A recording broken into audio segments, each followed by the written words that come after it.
my God, I didn't on here. Hello. Welcome to the Rule 62 podcast. My name is Rambo, Barbie. And I'm Big O. And tonight, we are not going to take ourselves too seriously. That's right. We are down here at 4026 Washington Avenue North, behind Minuteman Press. And that is in Will Work for Recovery. That is the mic drop. Oh, that's the mic drop. Yeah. That's the mic drop. Oh, okay. So we have a guest already tonight. I'm excited about this. Hi, who is our guest tonight? Jordan. Hi, Jordan. All right, Jordan. How you The doing? most electrifying man in recovery. I don't know why I always remember you said that one time. Yeah, I remember And that. I remember it ever since then. I haven't said it since, but I'm glad you bring it up. I'm about to start saying it again. I got to do the people's eyebrow. The people's eyebrow, Oh my God, exactly. I can't do the eyebrows, and my daughter makes fun of me. Was I don't even have eyebrows. was I have to paint them on. that your daughter here earlier? Yeah, my Yeah. oldest daughter. Yeah, I was like, yo, that's her. yeah, Look just like. Yeah. Just Yeah. like. yeah. It's my baby. Yeah. So how's daddyism now? I've already been through the daddyism, but being having another newborn is Right. like to restart. My oldest is 10, so.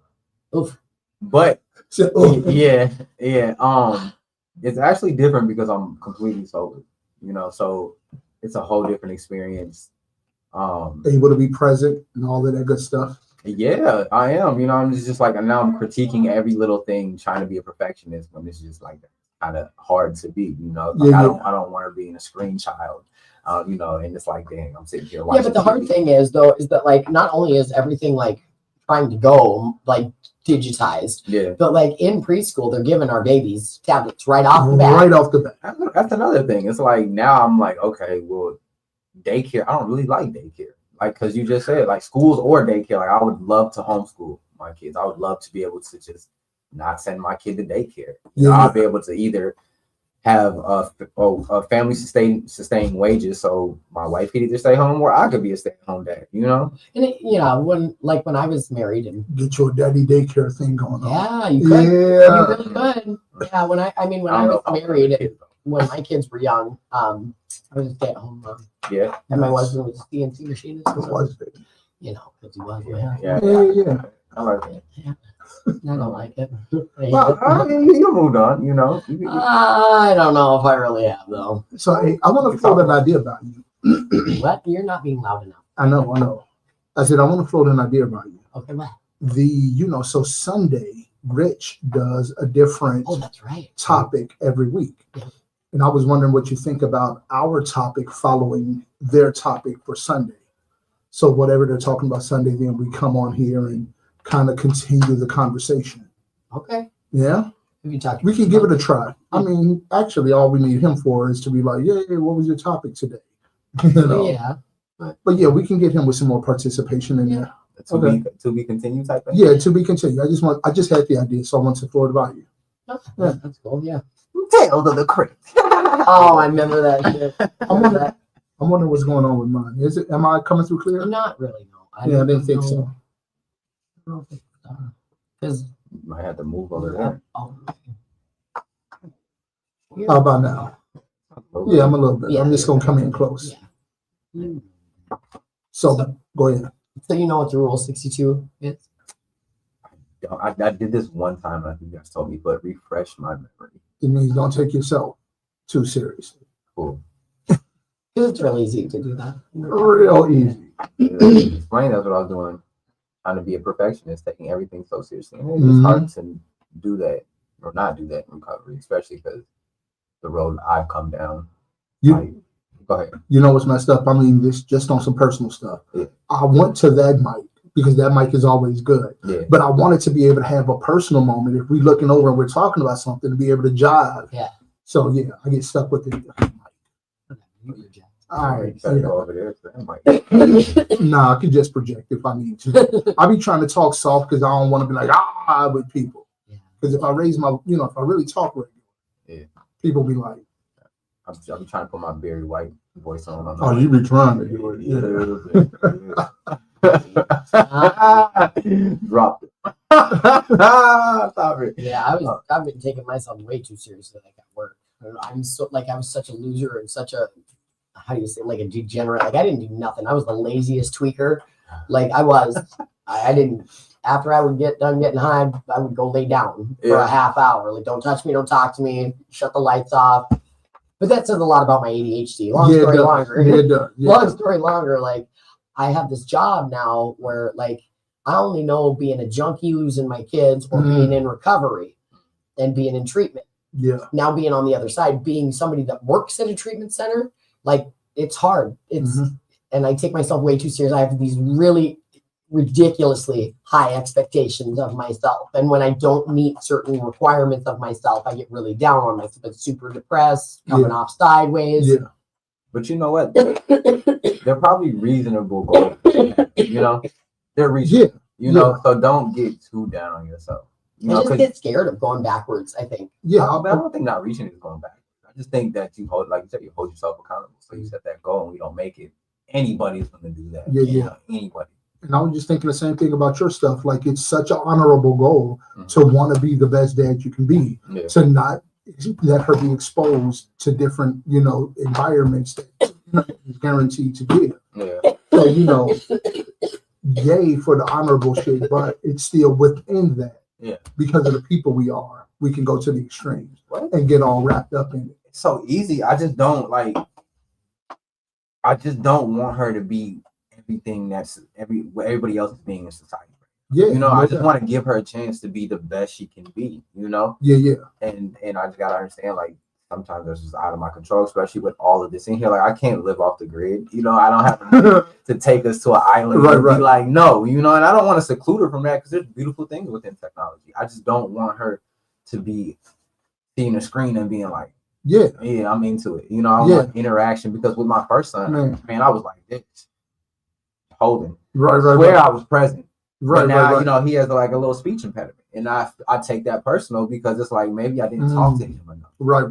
After my daughter, my second daughter, my first daughter, second child, she is way more like fluent with speech. And I just think she got a little bit better. And then as this child, like, okay. For sure. More interaction. Yeah, each child get a better version of both of our, you know, the parents, you know. Yeah. All right, so here's a question. Since we know now that, okay, it's real easy for us to become so, you know, uptight about whatever. Yeah. What do you do to stay in the moment? Do you got anything that keeps you present? ADHD is an ass. It's a real thing. It's a real thing. Really I'm listening to Stoicism today, like in my car, and I'm like, it's hard. Like, for me, I literally have to like be like, all right, Well, 2 seconds later. What did he say? I gotta rewind it just to start it back. Yeah. And it's just, some days are way easier than others too. And I notice it when I don't take things seriously. When I wake up in the morning, I take a deep breath, and I'm like, look, life is just life. Things go just a little bit different, a little bit better than when I be like, okay, I don't got the money today, or I didn't do this, I didn't do that. Right. So I try to, I guess, just be light on myself, you know, give myself grace. No doubt. To stay focused. No, that's legit. That's respectful. You got to be able to give yourself some grace. Yeah. But to say like you were like a lazy tweaker, that's crazy, because it's like the only drugs I could do were the uppers. You know, I didn't understand how people did that. You know? Well, like, I think too, like, there's, I don't know. I've known real ADHD people like that too. That's like put some meth in their system and they're like super chill and mellow. So I have narcolepsy and ADHD and autism. All the isms. And I was born chemically dependent on crosstops and alcohol. Oh yeah, me too. Yeah. So like, you know, I think that definitely plays all into it, you know, and these are all just labels, right? And I've tried to go like with and without medication. And like, for as an example, with the narcolepsy, like I thought I was just tired from all the years of meth, right? Yeah. But like now I'm on, after 2 years clean, they put me on a narcotic stimulant, and I cried and I begged and I was like, look, you don't understand, when no one else is looking, I'll take that whole bottle of pills. Right. So then I had to have the guy that I rent from dole out my medication every morning. He would leave a little pill, just one pill in my cupboard, you know, so that because we worked opposite schedules, you know, and I'd come down and get my medication until I felt like I was at a place that I was strong enough that I could control it, because it is one chemical compound different than my direct DOC. But the problem is that I'm finding is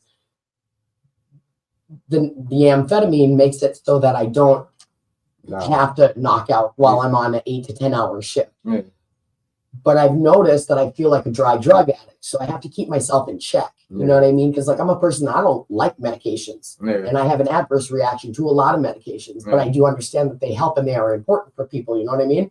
And so I don't know, it's a lot of like, no, like I like when they prescribed first, they had me on Ritalin. I'm a kid, and I just didn't know what the hell this shit was.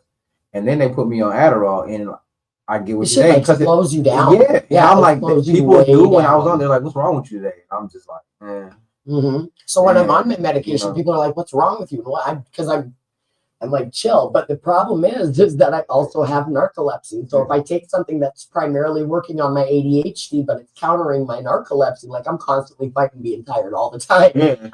No, that's crazy. I've never heard of it, and I've never met someone that's narcoleptic. The only person I know that was narcoleptic is Mr. Beans in Rat Race. Well, so it's not like I TV. Like there's many. I didn't know. I thought it was like while you're talking to somebody mid sentence, they just that's what they make it seem like. It's just some general sleep. That's one. That's just one form of narcolepsy. There are over 57 different types. Of course, there are. Yes. Right.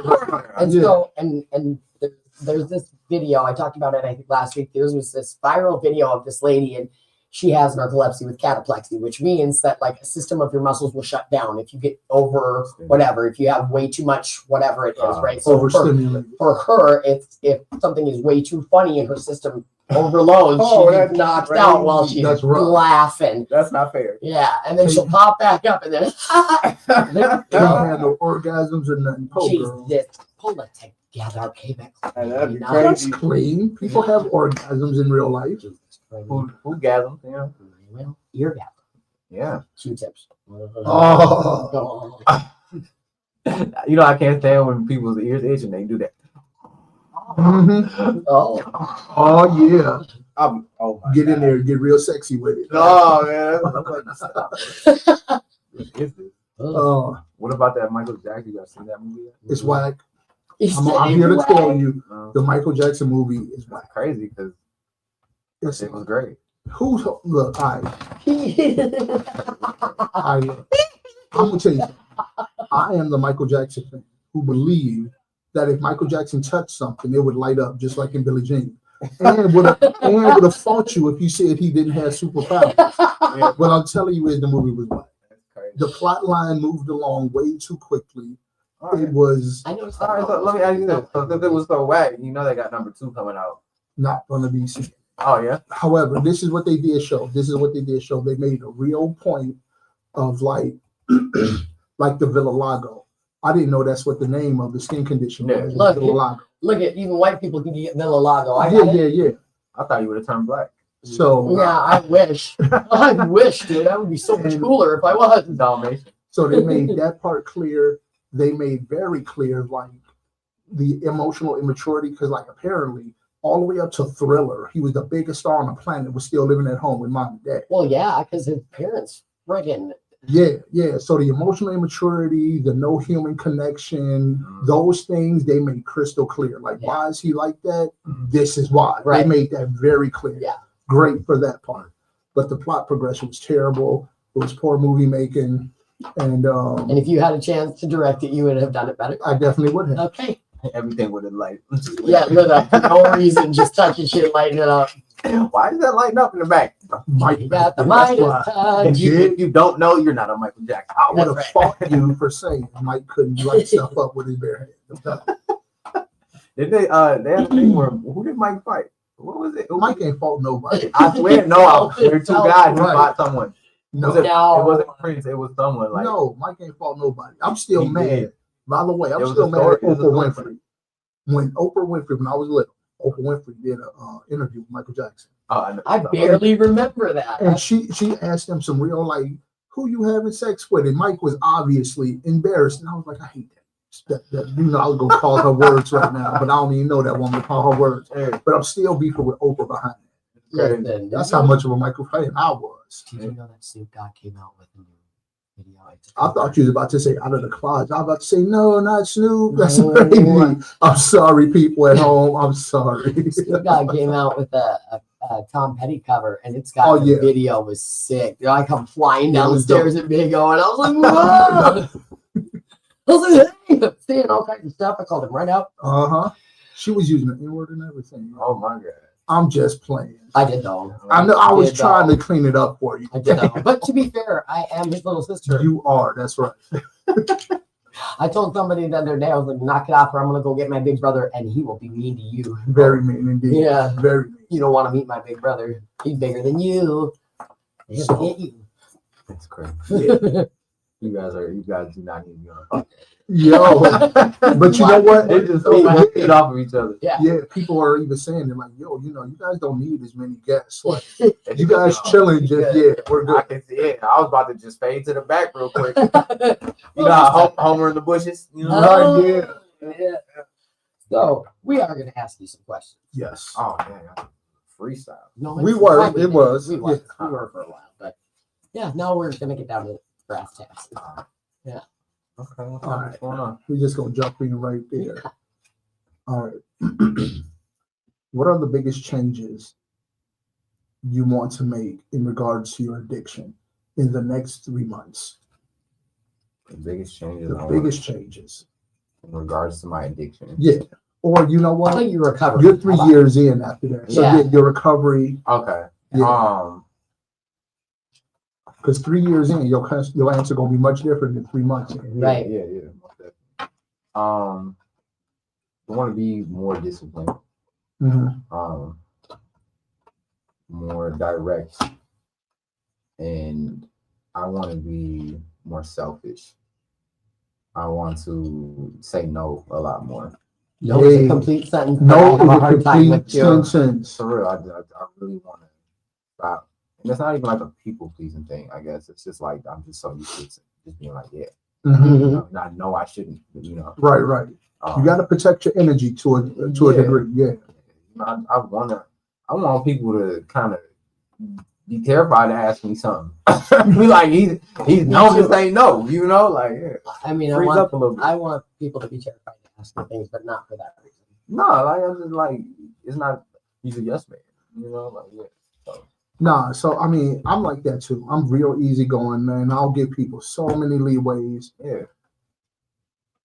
To a degree is bad, because then I done said it to you nicely 4 times, and now when I do say something to you, it's like, all right, mother, man, Well, it's not you really about that, to like, get choked up. Keep doing it, Yeah. you know. every time I do something that I feel like I shouldn't do, I'm chipping away at who I Yeah. really am. You Yeah. know, or who I'm stopping the person who I'm becoming to be. Yeah. You know, Yeah, and yeah. it's just like I'm really I'm kind of sick of it. I tell you something I think about. It's a cliche. It's an old Tupac saying. I don't know if it's a Tupac saying or where you got it from, but you know a coward dies 1,000 deaths. I kind of think about that when you know, being a yes man, or I'm just I think about that.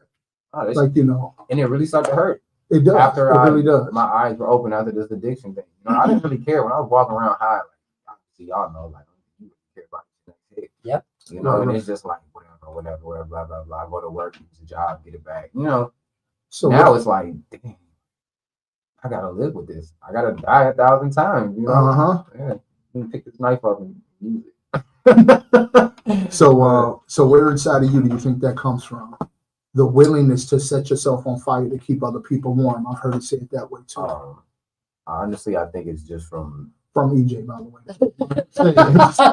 Even if you're not on fire, even if you're not cold. Yeah. That's the nice thing. Yeah. I gotta say it probably comes from not having enough stuff with my parents. Yeah. And that's what that's really what it is, like. And that's probably where all that extra perfectionism want comes from, right? Mhm. Because we always want to give our kids better than what we have, but then also, if you grew up in a certain kind of environment, you want to steer away from anything like that. And then the way that the country's going now, No, this shit's scary, yo. aliens. Man, please come get me. Okay, They beat me up. But Hell sounds real good sometimes. so you saying if the Hell Bob comic came back around? I sign me up, except for I smoke way too much. I feel like my lungs wouldn't survive the stratosphere. Plus, I probably can't smoke in space. Yeah. I don't know. I'm not. Well, I that's think real the Hell, scientific right I think the Hell Bob was more of a spirit thing, because I think they believe, because they killed each other. They killed themselves. They drank the Kool-Aid. They drank the They Kool-Aid drank the so that their Kool-Aid. spirits can get caught I'm by never. Hell Bob comics. I'm in for that. Yeah.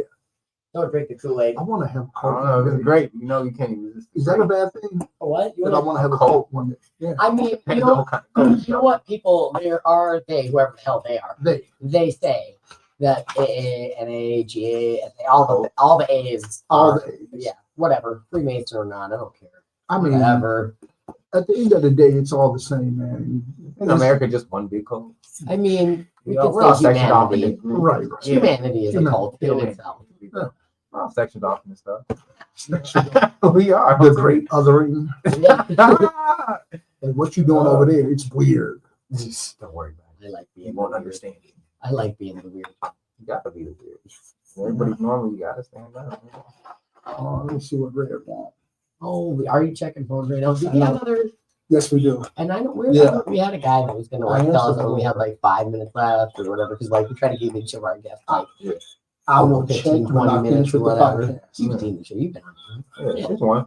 Just one. When you gonna bring All your right. beautiful babies and your girl by? Well, at my Okay. two of my children live in Florida, but they'll be here. They'll be here this month though. Cool. So I'll bring them by. Bring the girl and the Yeah, new The baby. little one, you gotta be. Yeah. Have you- Anyway, How have old you is she seen now? Joel bringing what's her name? bringing their baby? Joel is nuts with it. Joe That's their Joe be carrying the baby like a football. Joe is not. Can't be like. Yo. But What's the baby's name? What's your Janaya. Janaya? Okay. They said it was only 3 syllables. If it was 4, I was gonna cut that shit out. Like no. The mother's name is Lanaya, and she, it was her first baby. So Yeah. she tried to sneak it in, like, yeah, I wanted to kind of, being, memorial to you, or not memorial, but shout out to you. So she threw a J in there, but I'm like, okay. I like Okay. Go it. I ahead. like it. Yeah, No doubt. But not like I'll bring her. She's gorgeous. She's a little baby model, little girl baby. Yeah. That's good. I'm glad other people are having babies because Because it was not playing. I'm gonna have one soon. One day. Please I don't. mean, Please Not don't. me. No, man, Hey, look, man. They are. I'm 50 years I old. had That 54 boat is sailed. I had 50 I would already. look for you, just for you. I would love to feel a little old, but I'm just saying this, man. I'm tired. I'm like, Yo, my kid would be fucking awesome. It's part of my language. I'm training her from day one on how to be articulate and talk back to adults respectfully. Hello. What? All right. So, yeah, give us a few minutes. Yeah, he's up next. Okay. All right. Cool. Well, all right. I think that's The last question. Yeah. But before you go, What's up? you have 30 seconds. Mm-hmm. Give a shout out to whatever you want, and if you haven't already, please sign the wall. Yeah.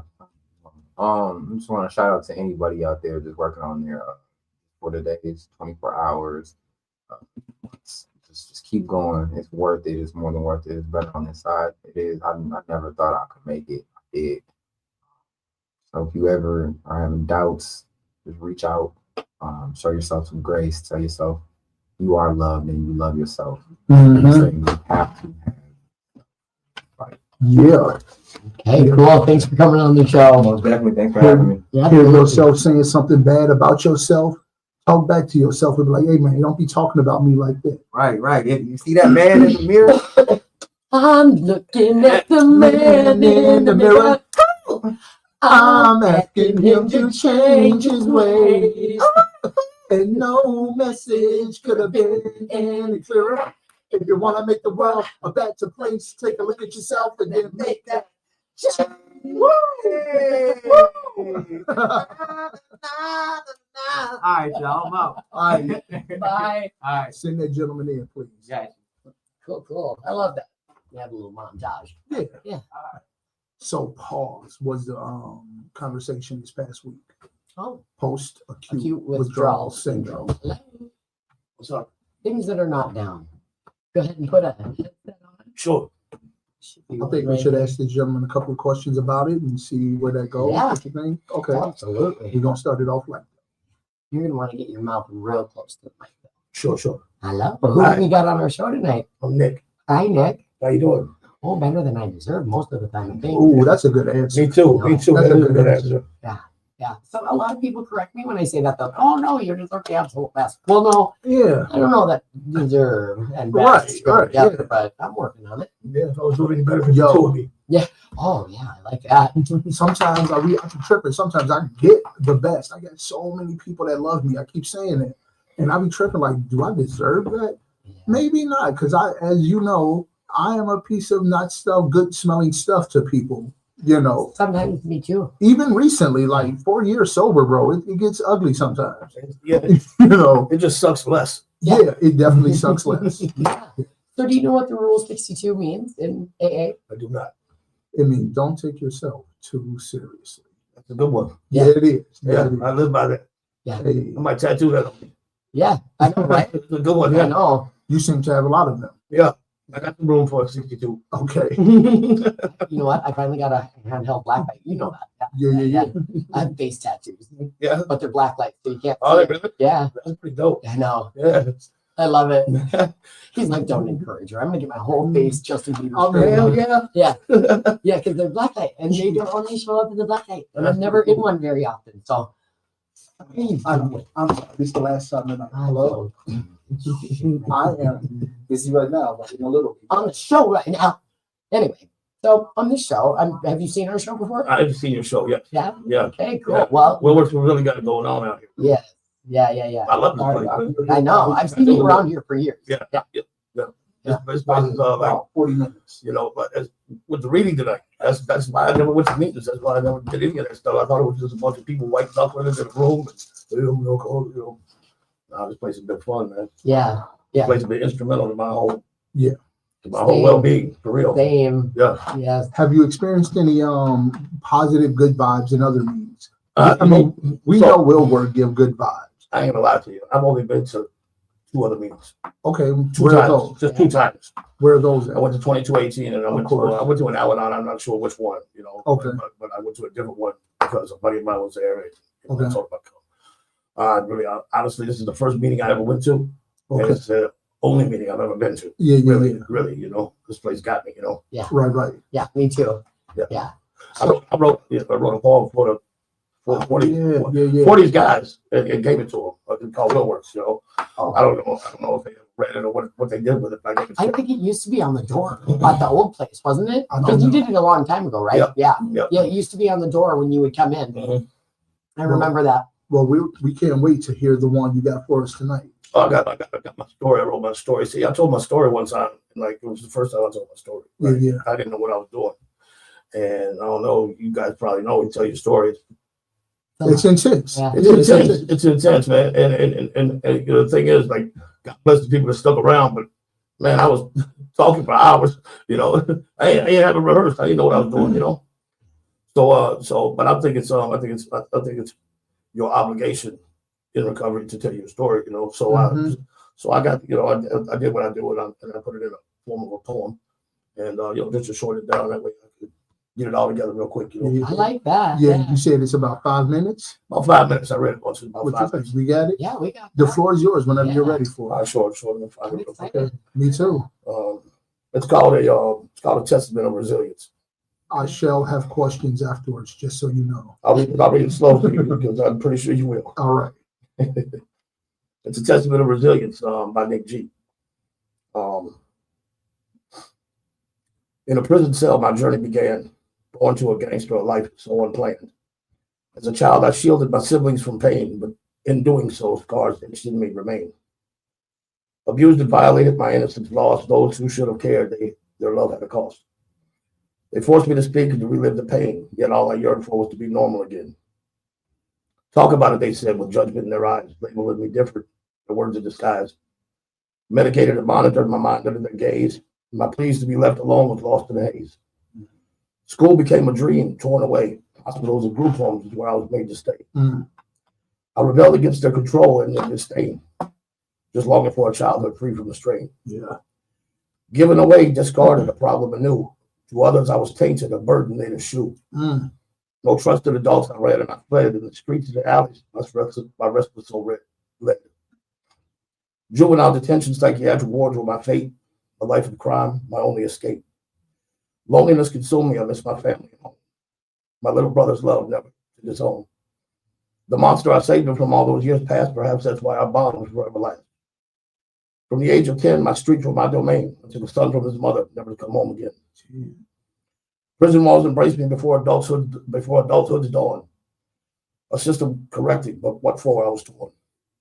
Life and drugs, my only known way. Love eluded me, both given and received, I'd say. In the depths of my despair, my brother's life was cut short. A tragic overdose at just 26, he saw. I languished in prison with 2 years left to serve, separated by fate, a bond forever preserved. In the midst of freedom's fleeting flight, I embraced my role, a shining light, a father of 3, my heart's delight. I took in 2 more, my brother's kids, so bright. Life arrow struck, a relentless strife. I shake my fist towards the heavens, protecting my baby girl's life.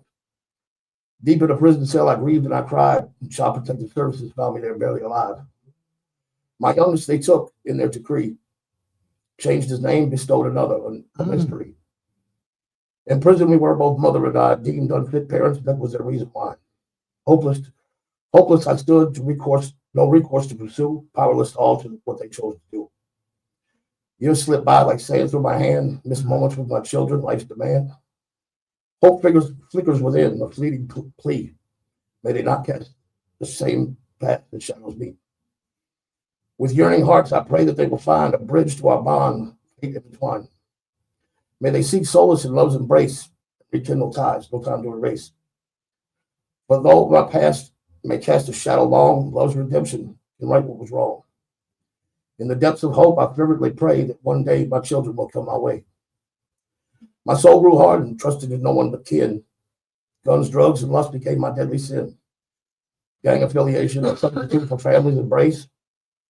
A criminal life of destiny I couldn't erase. A year after my release, I found love anew.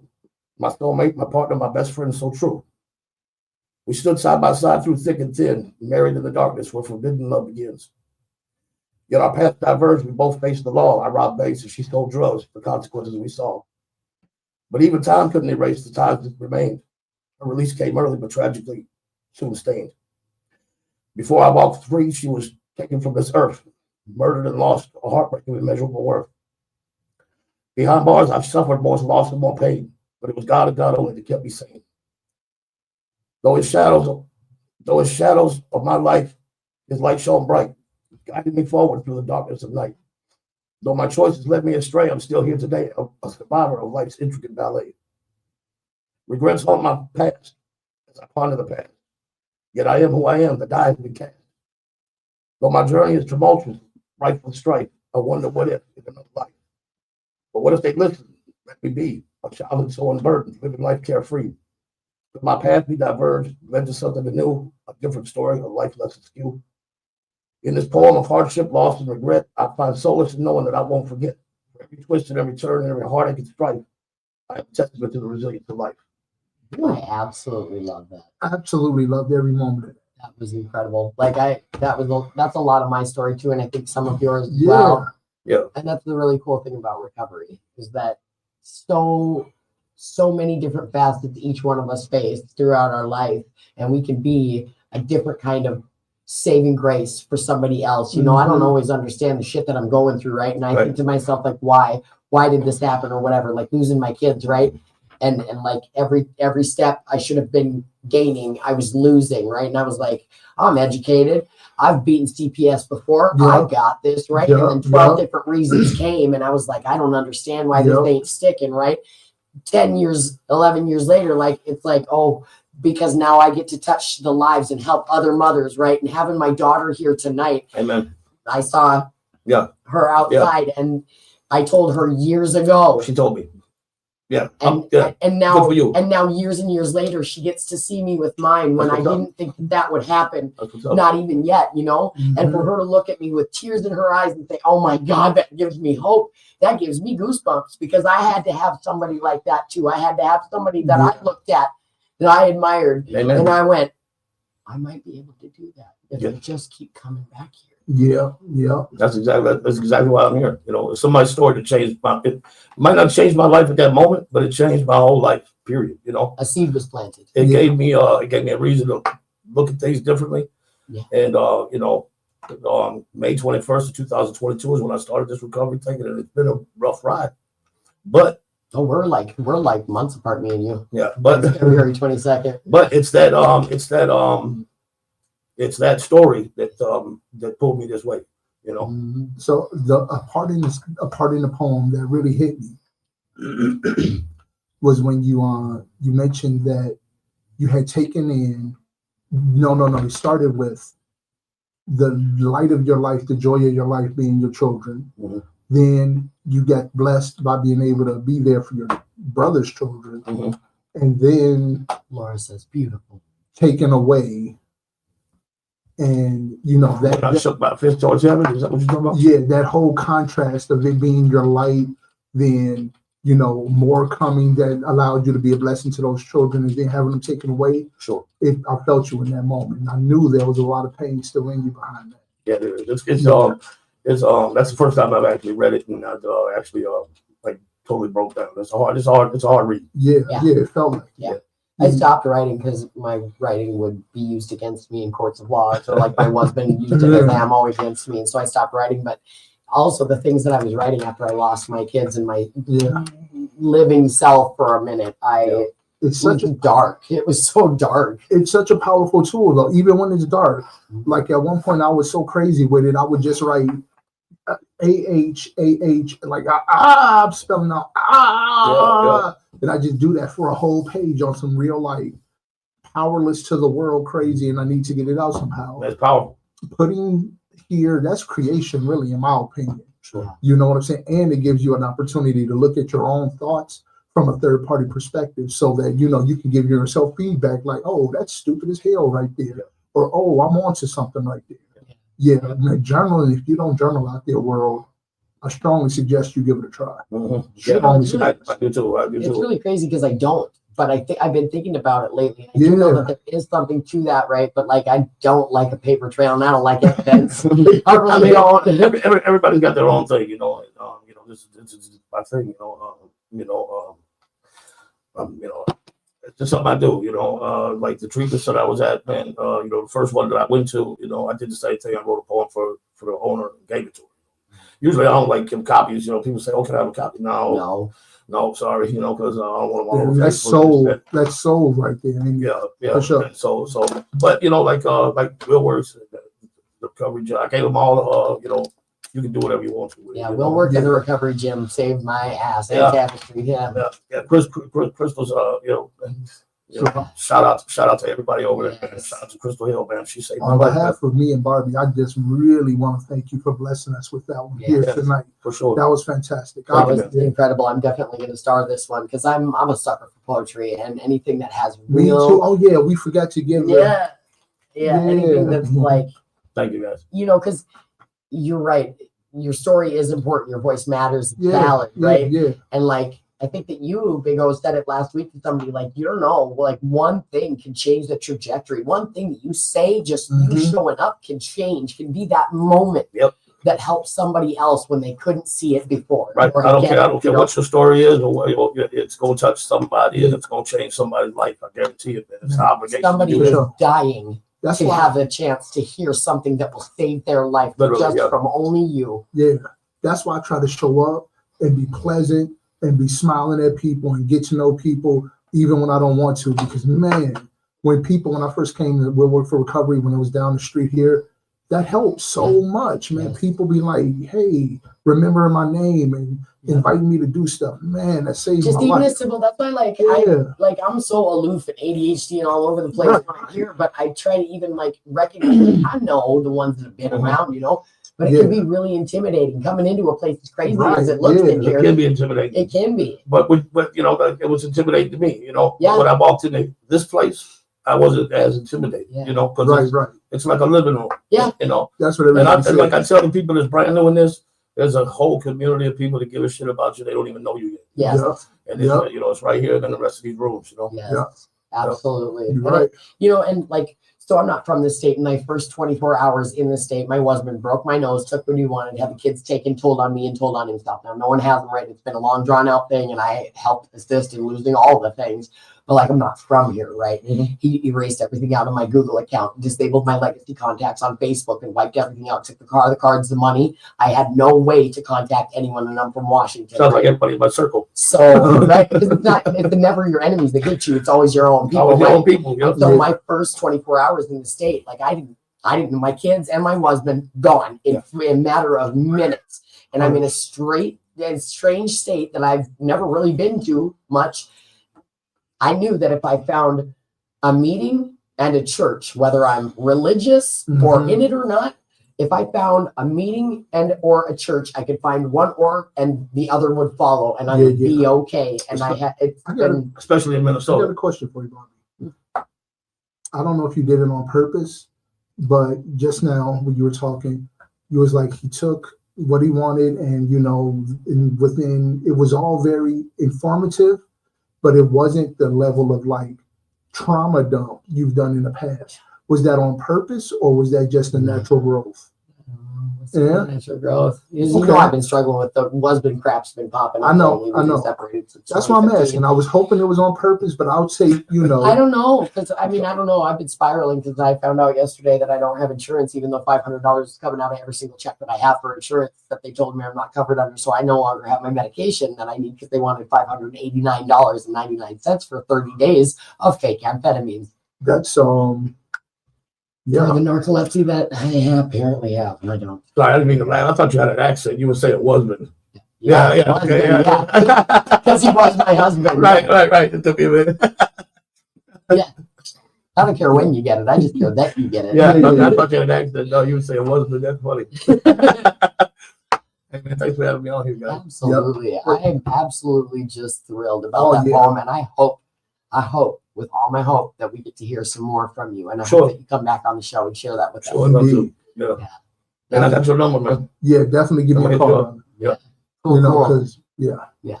And so at the end of every guest segment, we give you 30 seconds to give a shout out to whatever, and then on your way out, sign the wall. Sure. I want to shout out to Abby, Crystal, everybody over at the Wellness Center, JP, everybody over at Hope Dealers. Love them all. Samantha Peterson and Deanna. Yep. Without these guys, I wouldn't be here where I'm at. Partners of Recovery, everybody over at Partners, and Anne Marie over at Club Recovery. I mean, these people are instrumental to everything I'm doing right now. Man, you just named off every place that saved me too. Yeah. And even right now, where I'm at Club Recovery right now. I did a year there. Club Recovery. Yeah. Shout out to Ryan, man. He's a great counselor. And everybody in my drug court, but all my drug court team, man, y'all changed my life. Thank you, man. Thank you so much, Nick. It's a pleasure to have you on. Thank you. All right. Our next guest song is going to be somebody actually from Just Hope, one of the organizers of this event we have right here. Do you think we should let him talk? Yeah, we'll let him talk. Yeah, we're going to let Dan the man talk about it.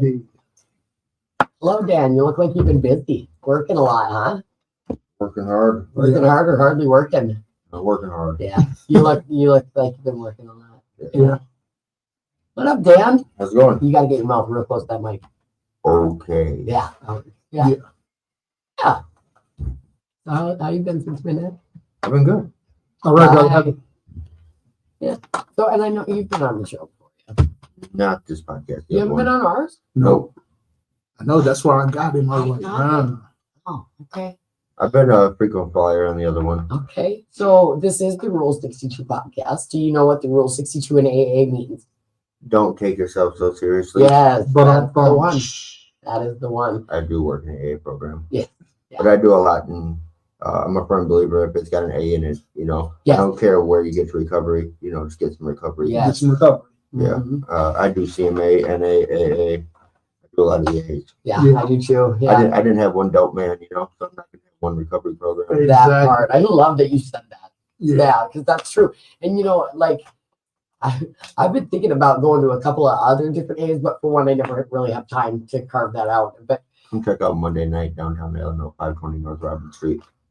I love that plug, but I can't. I work Monday night. Say that again. Downtown Illinois, St. Paul, 520 North Robert Street. Okay. Jeez, you know what? Though I work in St. Paul. I work at Tapestry, so I wonder if Because I You know might my be able boss, yeah, my You can boss. bring some of them. You might be Well, able no, to. I can't. We can't. We're not by law allowed to go with our clients into meetings. 'Cause Is it a DHS? okay? It's not intensive outpatient enough. No, It's we're in the straight house. inpatient. Yeah. That's probably for the best. Yeah.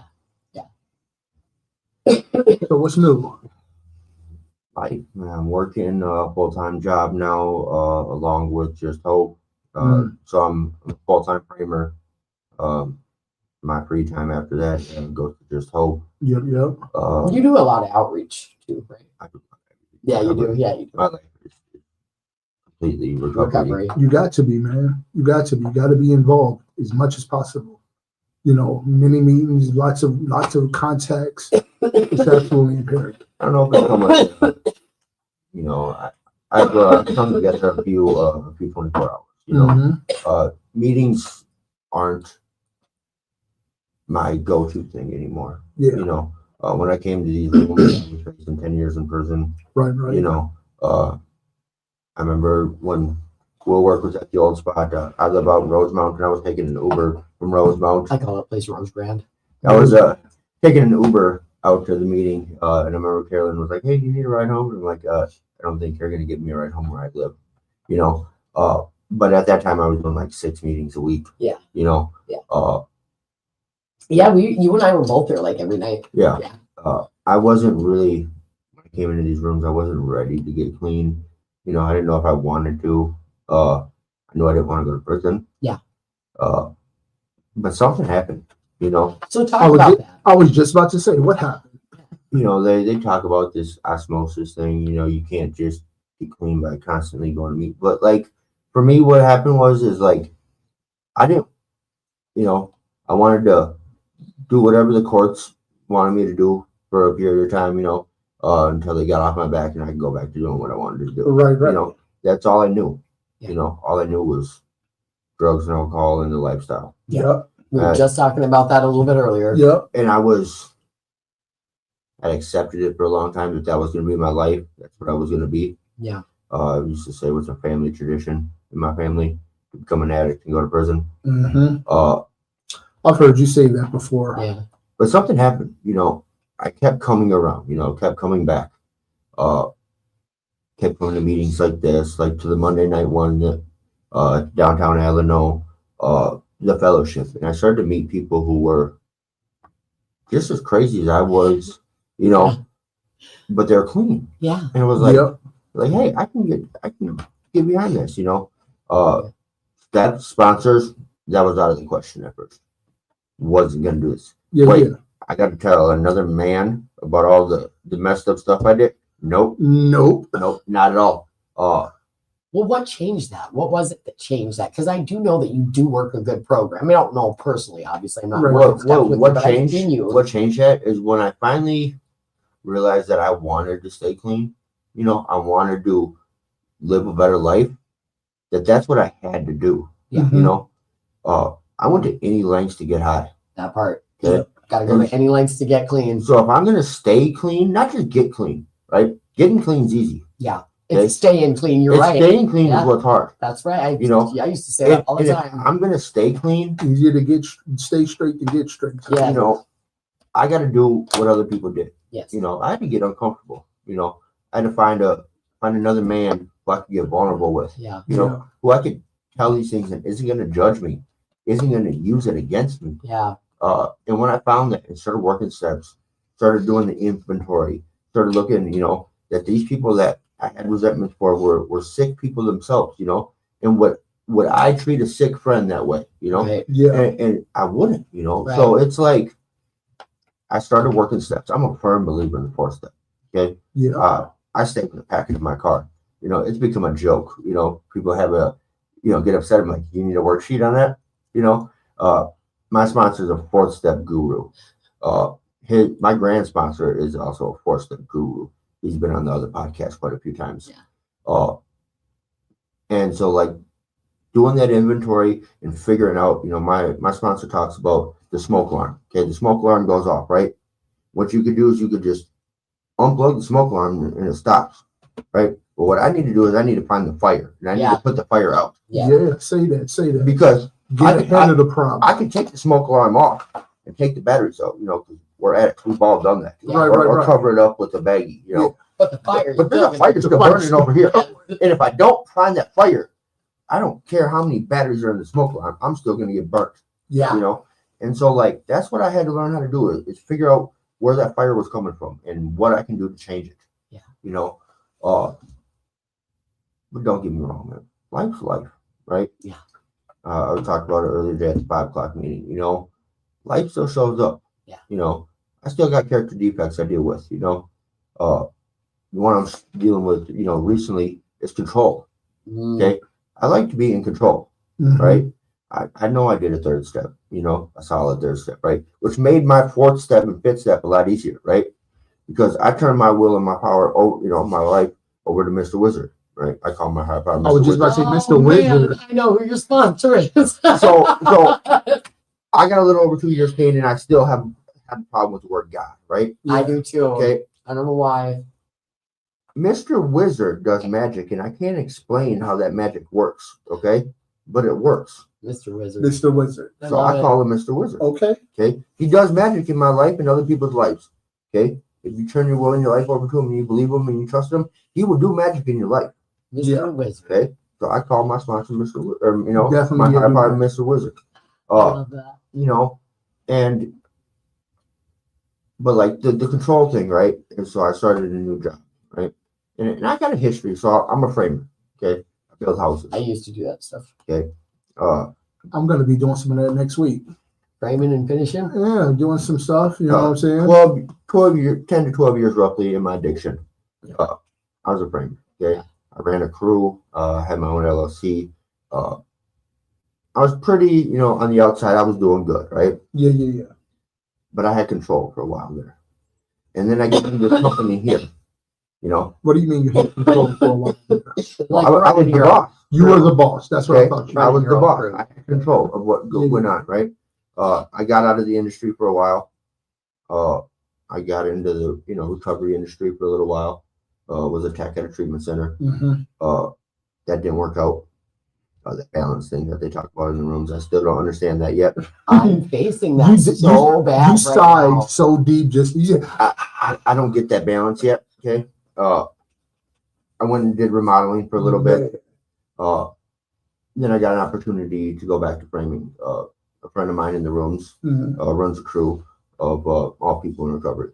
Everyone's clean and sober. I love working construction. I was just saying I might. I do not. Switch back to And so, you know, the guy asked me, said, Wait, I thought you were always like, I'm such a little girl and they're making me do big boy stuff. Yeah, but I like it though. I like to bitch about it, but I do like to do it. Yeah. You know, I love showing up and be like outdoing men. I love showing up and doing and so so like, much. Oh my God, real quick sidebar, I'm sorry. So the other day, I'm packing my stuff up to move out because I moved out of the house we were rooming. I'm glad you're bringing it up. I'm going to bring it. I'm not ashamed of myself. You're going to love this I story. calls her down a third my size and was like, help me carry these things upstairs. And she was like, just grab one, going upstairs with us. Yeah, I'm just sitting there like, God damn, I know I can't ask for more help. I was like, come on, you're gonna risk hurting yourself because you don't want to get shown up by a little girl. Yes. the ego thing, you know, that ego thing's the killer sometimes. Bro, I'm struggling to get upstairs with it. I'm like, oh my God. I just grab it and hike up the stairs. I love that. We got a guy in our crew, 21 years old, full of energy, you know, and it's sometimes like, whoa, man, slow down, dude. Yeah. You know, but anyways, like this control that I'm talking about. So, you know, my boss now asked me, you know, do you know anything about framing? Oh, yeah, I know a lot about framing, you know, did it for a long time, you know, but he's at in recovery too. You know, so I tell him all these things and like I start working and then he doesn't let me just go on my own and do it. Like, you know, like I'm so used to, right? Yeah. And he's got his way of doing this. I'm like, oh, I've been trained to do things this way, you know, and I'm getting upset and I'm like, I stop and think about it. Like, wait, you know how many people probably, you know, when I was a boss told me, hey, I know all this stuff and don't know shit. You know, Right. How can I expect him to believe me? You know, Yeah. he's never seen me work, you know, and so like, you know, we butt heads a little bit, right? You know, but he sees that I know it, you know, and it's going to take some time, right? I'm only in my third week, right? It's gonna take some time, but he knows that I got the skills and I got the, the drive to do it. So, it just takes time. Yeah. But that's one of my character defects I've been dealing with is control. I want to be in control. I'm an addict. Who doesn't want to be in control sometimes? So let me bring you back to something you said earlier, because for a moment you talked about that old saying in the room that you can't get this by osmosis. Meaning, if you don't know what that means, it's basically saying you can't just sit around and get it, and it comes to you. And it comes to you. But I don't agree with that. No, okay. This is where I'm gonna stop you. Okay, go for it. You can't just sit around in the rooms, right, and get clean. Okay, yeah, right. But you can sit around in the rooms long enough and catch the desire to want to stay clean. That's exactly what I'm talking about. Yeah, okay, yeah, and that's what happened with me. Right? Yeah, it'll jump right off on you. And so, like, I could see, like, this guy's got his license back. This guy's got a house. Yeah. This guy just, hey, wait, this guy had the same charges. It's important to tell that stuff in a meet. And he's living proof, Living proof. Like, the people who know me when I came in here, right? I was a mess. Not to say everyone, came here on a winning streak. Few of us did. Yeah, few of us did. But most of us not. Right, I did. And it's like the reading today, that outside image, right?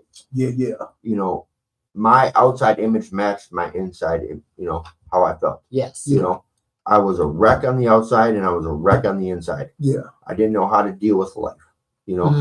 Today my image looks a little better. I talked about earlier. I got some responsibilities. People trust me.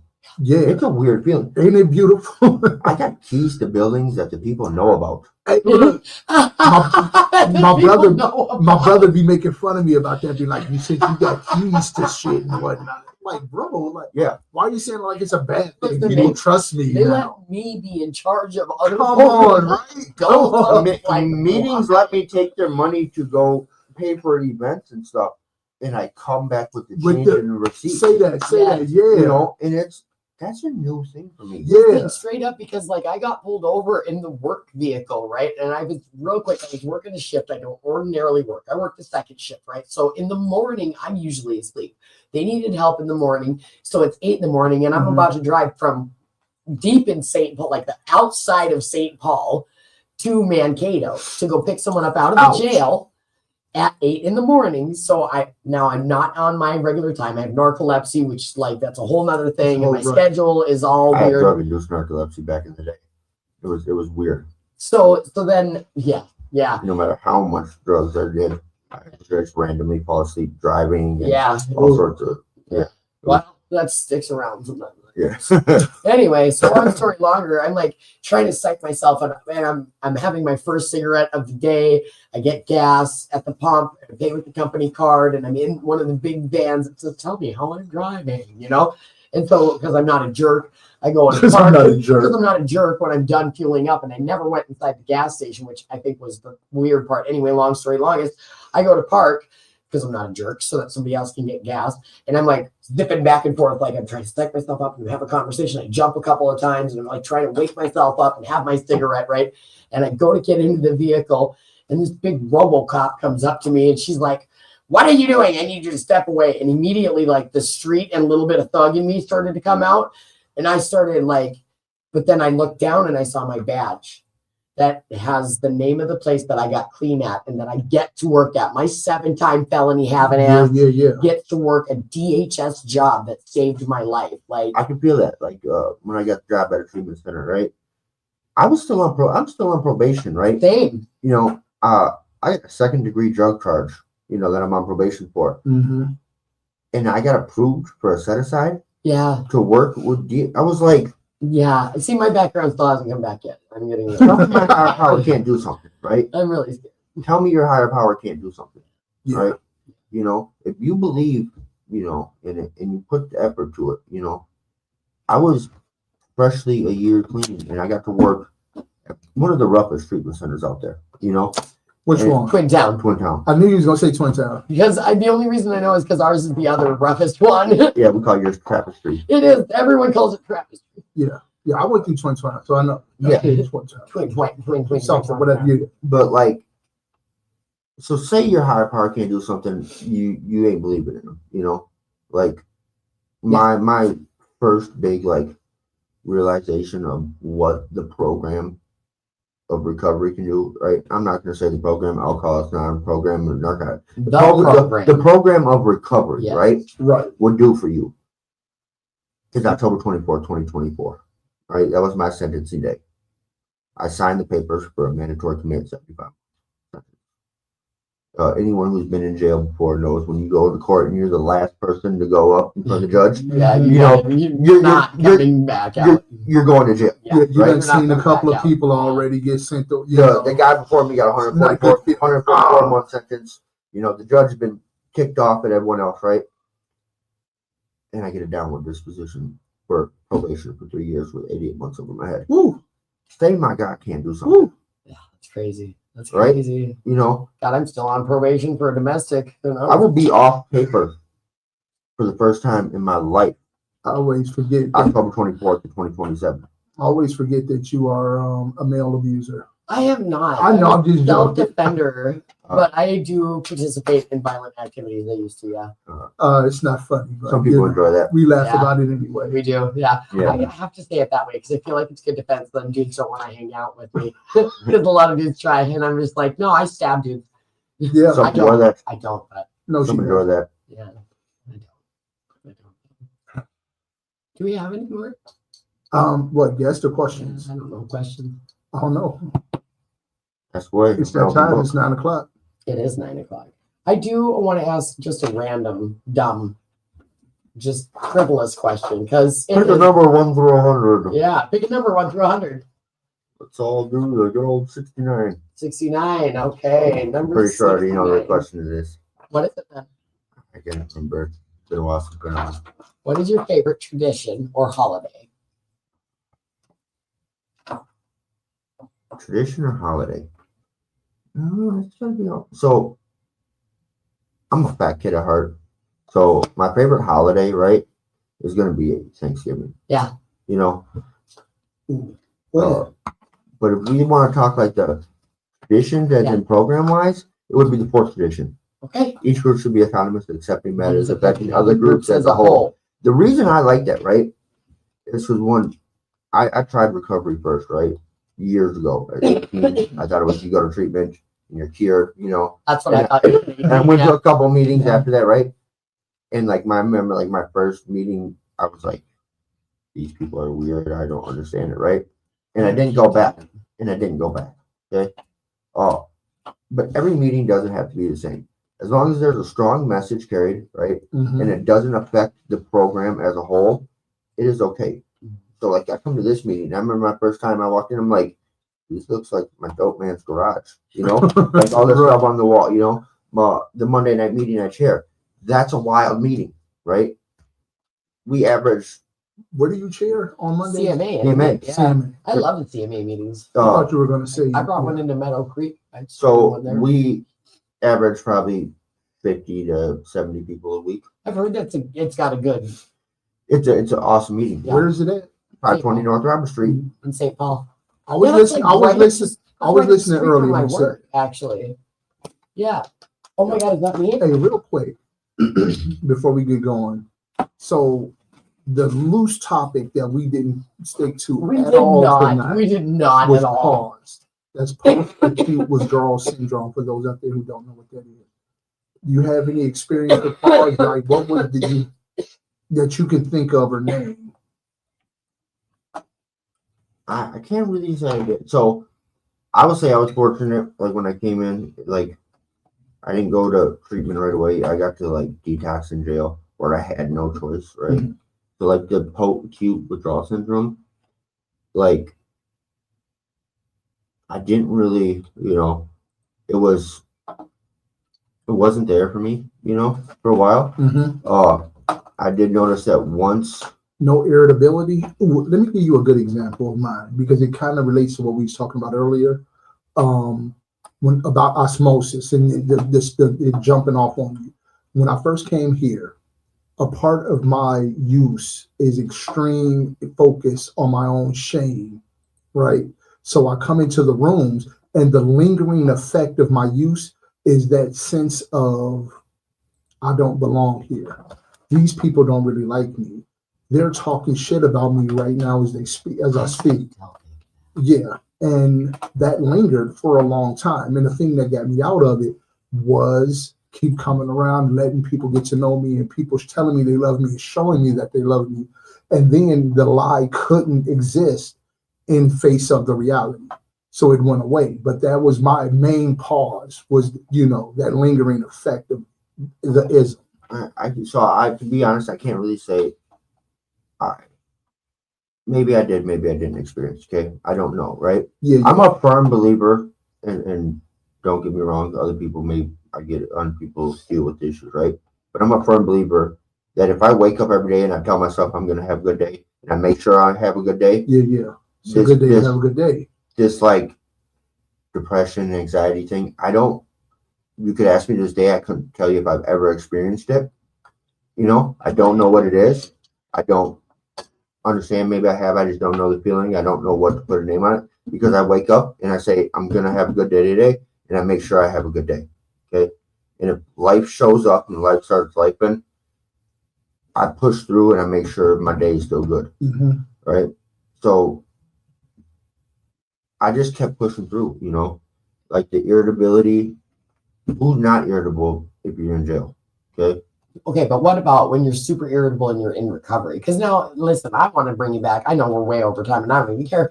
But you talked about I can only deduce from what you said that you no longer work at that treatment center because there was an imbalance in the way that you could balance, right? Because you couldn't do that yet. So this is what I'm coming up against, right? So I only know being a junkie and losing my kids, or being in treatment and going to groups, right? And going to meetings. And now that I work at a treatment center, I have almost, I pretty much have no social life, and my recovery life is once a week, and it's here. And I'm so wrapped up in frazzle dazzle with the podcast, and I never see anybody anymore, that it's really overwhelming, right? And so I'm not a person that knows balance very well at all, and I don't know what I'm doing. And I'm so depressed lately, and I've been spiraling. And I would love to see you on a daytime job where you can be social and do your stuff at night. So here's what my imbalance during that time looked like, right? I worked an overnight shift. My shift started at yuck 7. Never. Started at 11, got over at 7 a.m. Okay. When I got the job, I told them I want my foot in the door. I would take the third shift, but I want to become second shift, right? My DOC now today is helping others. Okay. Nothing wrong with that. I hate the second shift so bad. I hate it. I get high on life helping people. Okay. Yeah. Whether it's picking someone up to a meeting, whether it's getting someone out of the trenches into treatment, whatever it is. Okay. That is my fix. Blast me up. I love it. Okay. Right.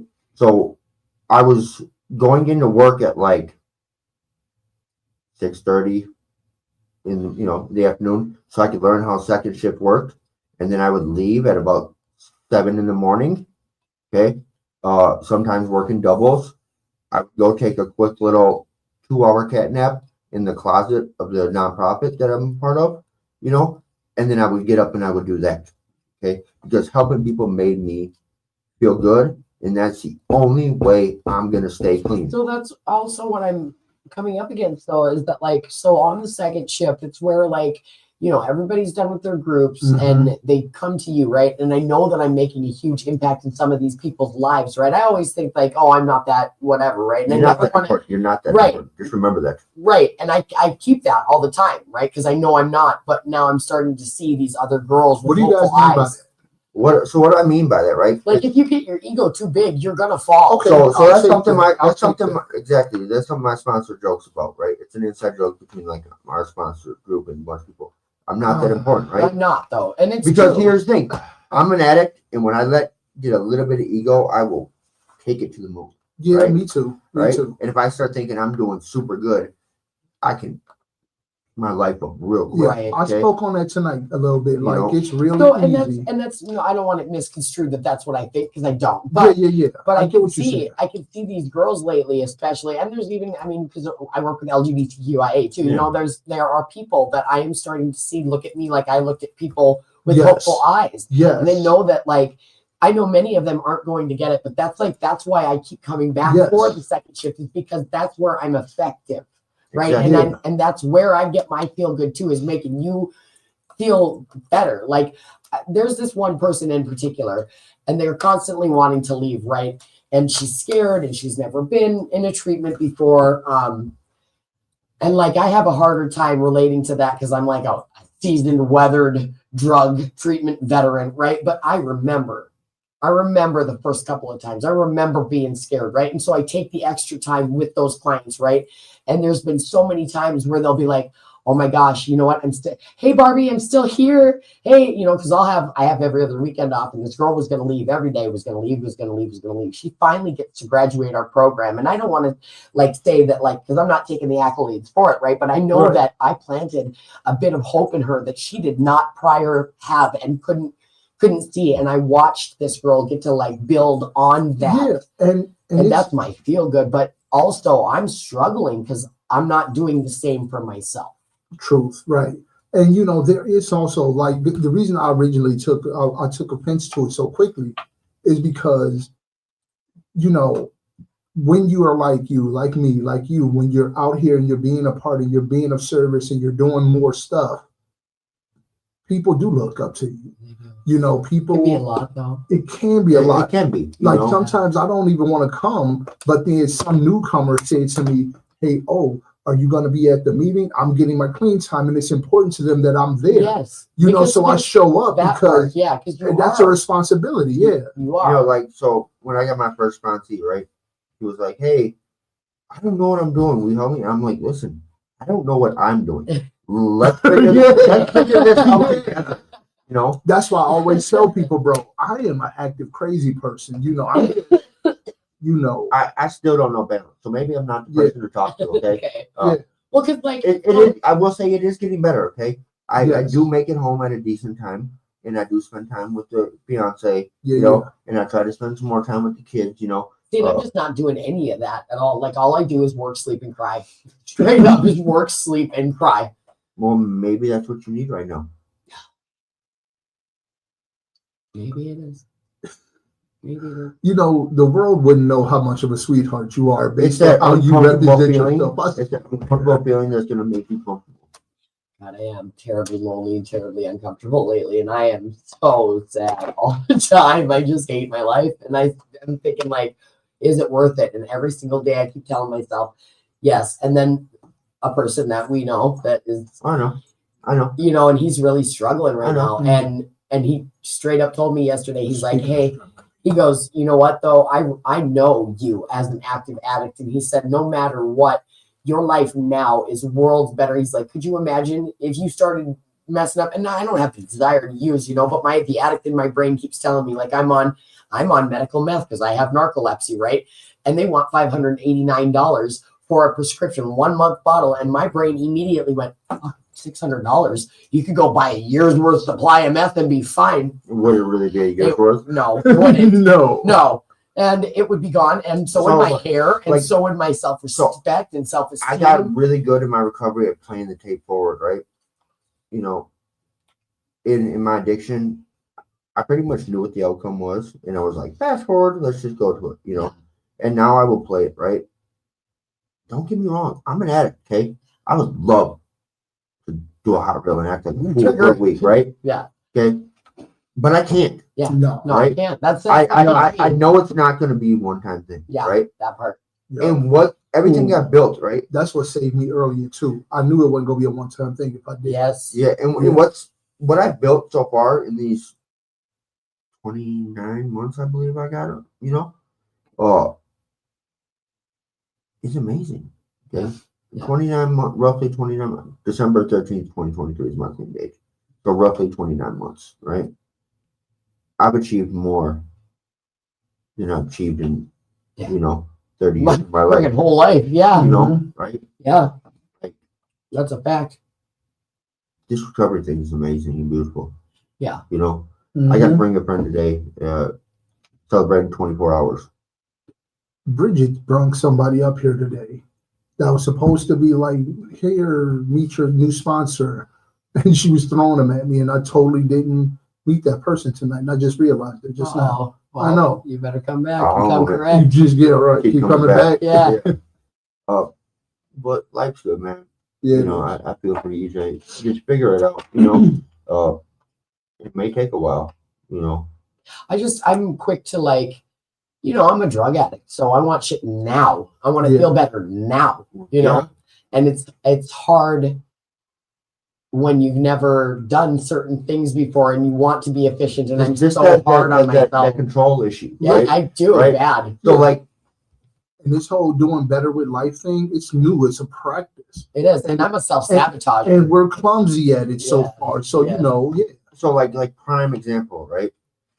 This event that you guys, okay? Yeah. What? Looking When- forward to that, by the way. When I came up with this idea and started like putting this together, right?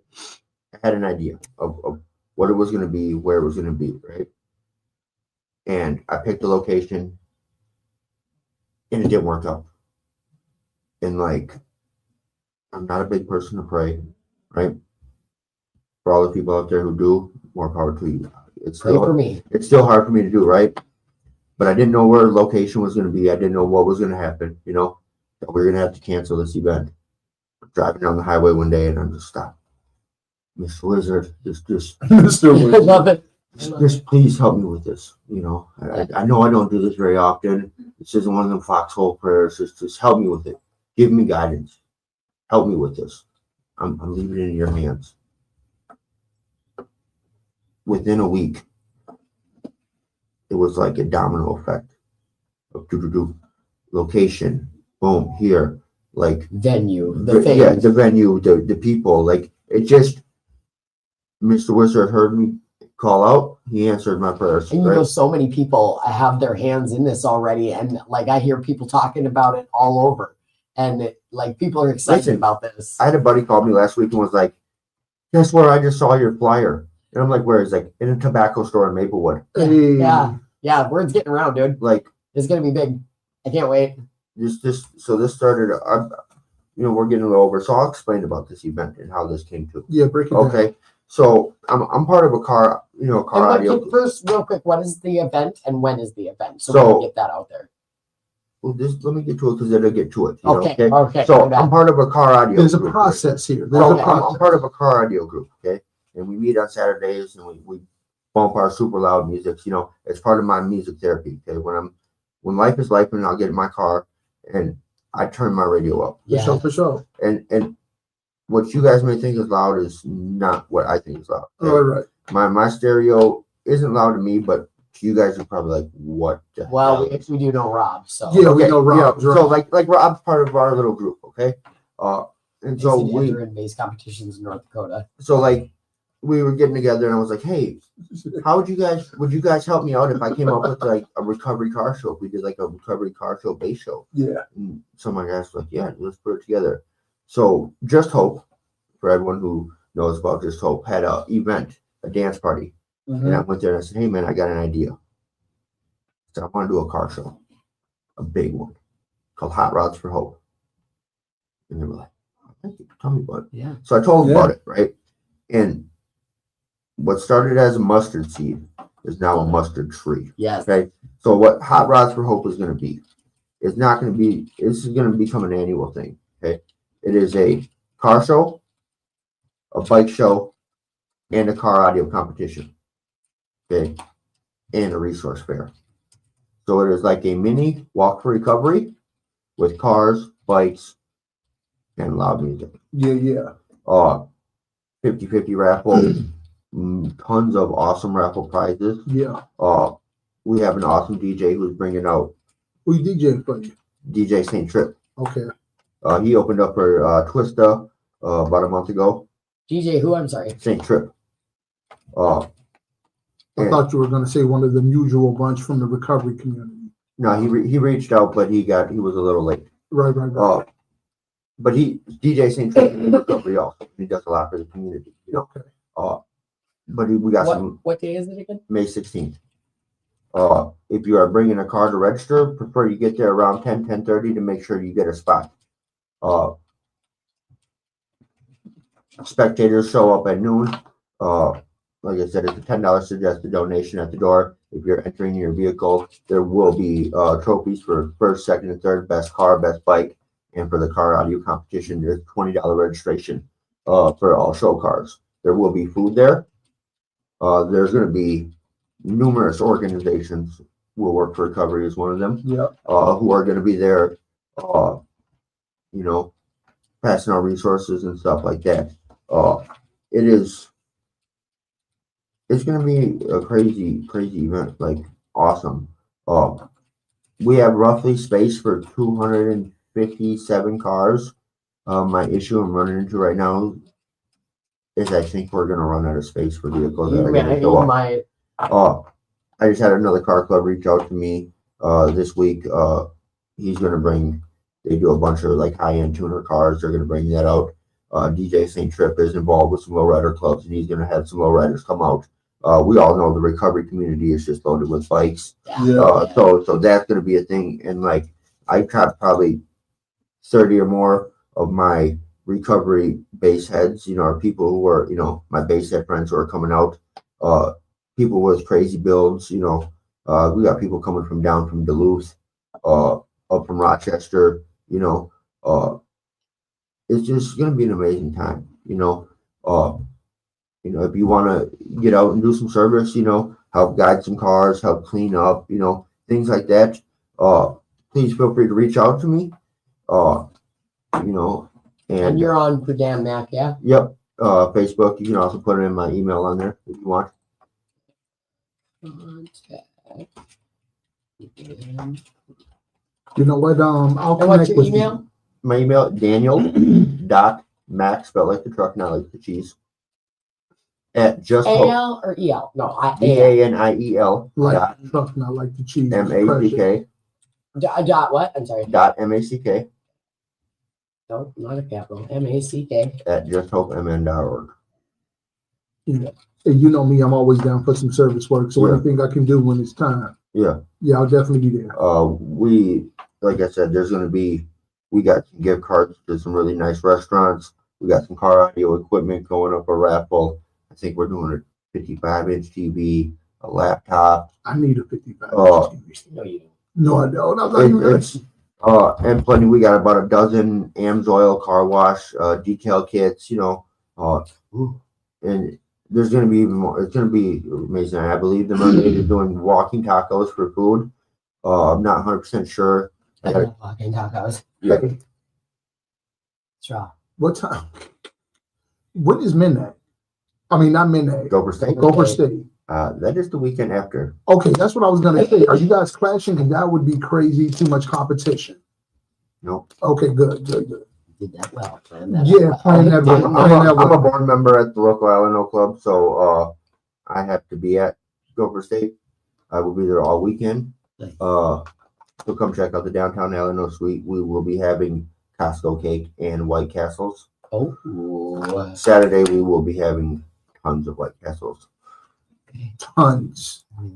I think about 300 to 500 of them. Yeah. All right. Awesome. So you ready for the last 30 seconds? The last 30 seconds, we give everybody a chance to give a shout out at the end of the show, at the end of the segment. So Shout out.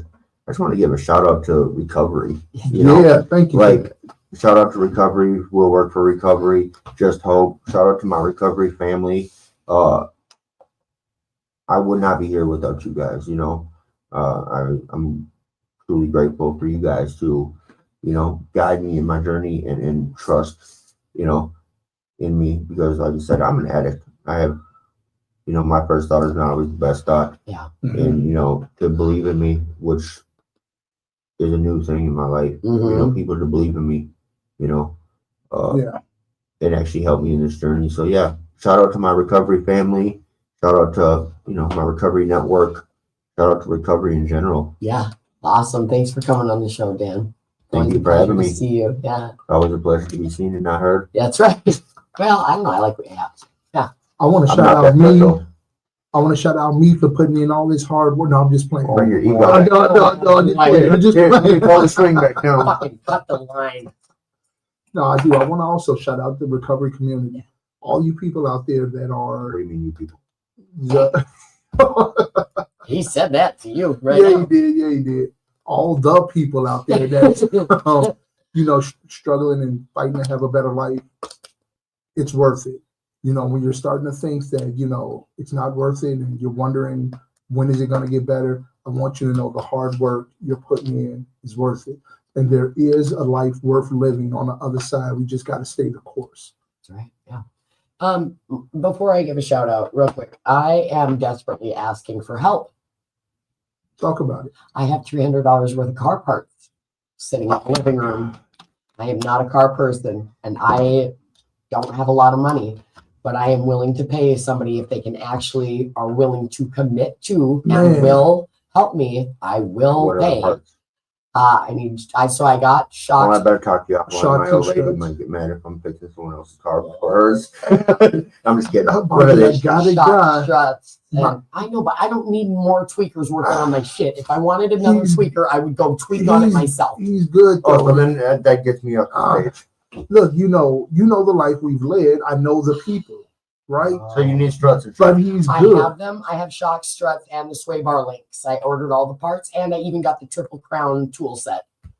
Whoa, you got the tool set? Yeah, I got the triple crown tool set too. So I've What got kind of vehicle? it's a Volkswagen Jetta. Yeah, and it's got rust on the bottom undercarriage. Yeah, I mean, of course, it's a Do Minnesota you, car. do you have it here? Not here, no. It's like 5 blocks away though. I already got all the parts sitting in the living room.